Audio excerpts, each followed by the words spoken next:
വിവിധ ആവശ്യങ്ങൾ ഉന്നയിച്ച് കുടുംബി സേവാ സംഘം പറവൂർ താലൂക്ക് യൂണിയന്റെ നേതൃത്വത്തിൽ നടത്തിയ പ്രതിഷേധ ധർണ സംസ്ഥാന പ്രസിഡന്റ് എസ് ശ്യാംകുമാർ ഉദ്ഘാടനം ചെയ്തു. തൊഴിൽ സംവരണം അനുവദിക്കുക, വിദ്യാഭ്യാസ ആനുകൂല്യങ്ങൾ യഥാസമയം ലഭ്യമാക്കുക എന്നീ ആവശ്യങ്ങൾ ഉന്നയിച്ചായിരുന്നു ധർണ. തൊഴിൽ സംവരണം അനുവദിക്കുക, വിദ്യാഭ്യാസ ആനുകൂല്യങ്ങൾ യഥാസമയം ലഭ്യമാക്കുക എന്നീ ആവശ്യങ്ങൾ ഉന്നയിച്ച് കുടുംബി സേവാ സംഘം സംസ്ഥാന കമ്മിറ്റിയുടെ ആഹ്വാനപ്രകാരം കുടുംബി സേവാ സംഘം പറവൂർ താലൂക്ക് യൂണിയന്റെ നേതൃത്വത്തിൽ നടത്തിയ പ്രതിഷേധ ധർണ സംസ്ഥാന പ്രസിഡന്റ് എസ് ശ്യാംകുമാർ ഉദ്ഘാടനം ചെയ്തു.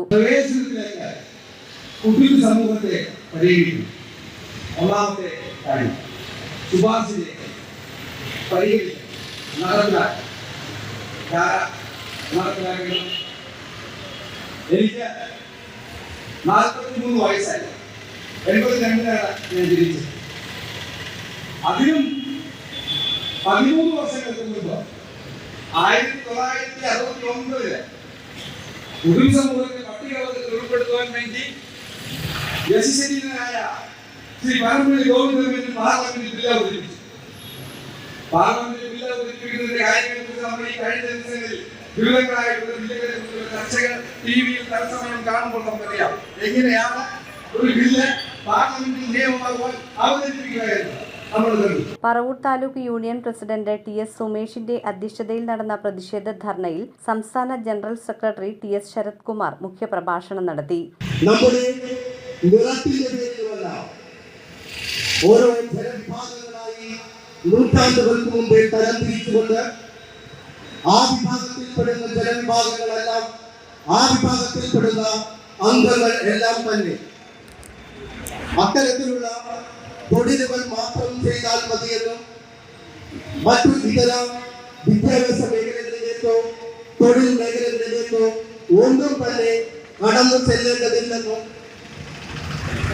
മറ്റുള്ള ഭാഷകളൊന്നും സംസാരിക്കേണ്ടതില്ലെന്നും എഴുതി ചേർക്കപ്പെടാത്ത വിധത്തിൽ നടപ്പിലാക്കിയ സംവിധാനത്തിന്റെ സമ്പ്രദായത്തിന്റെ പേരാണ് ജാതി എന്ന് പറയുന്നത്. സംസ്ഥാന secretary TR. Rajesh, PM. Sujeendran, taluk union vice president SV. Krishnan, Kudumbi Yuvajana Sangham സംസ്ഥാന ട്രഷറർ എം.പി. പ്രിയേഷ്, കെ.കെ.എസ്.എ. സംസ്ഥാന പ്രസിഡന്റ് സി.പി. നിതീഷ്, സംസ്ഥാന ബോർഡംഗങ്ങളായ K. Satheesan, PR. Rajeesh, PR. Anujith, VL. Radhakrishnan, taluk union treasurer OS. Sivanandan, Kudumbi Mahila Seva Sangham Paravur taluk union president Usha Satheesan, secretary Indubala Rameshan, Kudumbi Yuvajana Sangham Paravur taluk union president Bineesh Balachandran, secretary Anu PL, taluk union secretary MG. Manu തുടങ്ങിയവർ സംസാരിച്ചു. News bureau, Paravur. മീൻ വൃത്തിയാക്കുന്നതിനുള്ള പെടാപ്പാടുകളൊന്നുമില്ലാതെ നല്ല പച്ച മീനുകൾ വീട്ടിലേക്കെത്തിയാലോ? മായമില്ലാത്ത മത്സ്യത്തിനും മാംസത്തിനും പറവൂർ ഫിഷ് മോൾ. പറവൂർ തോന്നിയക്കാവിൽ പ്രവർത്തനം ആരംഭിച്ച ഫിഷ് സ്റ്റാളിൽ എല്ലാത്തരം മത്സ്യങ്ങളും ഇറച്ചി ഉൽപ്പന്നങ്ങളും ലഭ്യമാണ്. ഉപഭോക്താക്കളുടെ ആവശ്യമനുസരിച്ച് ഹോം ഡെലിവറി സൗകര്യവും.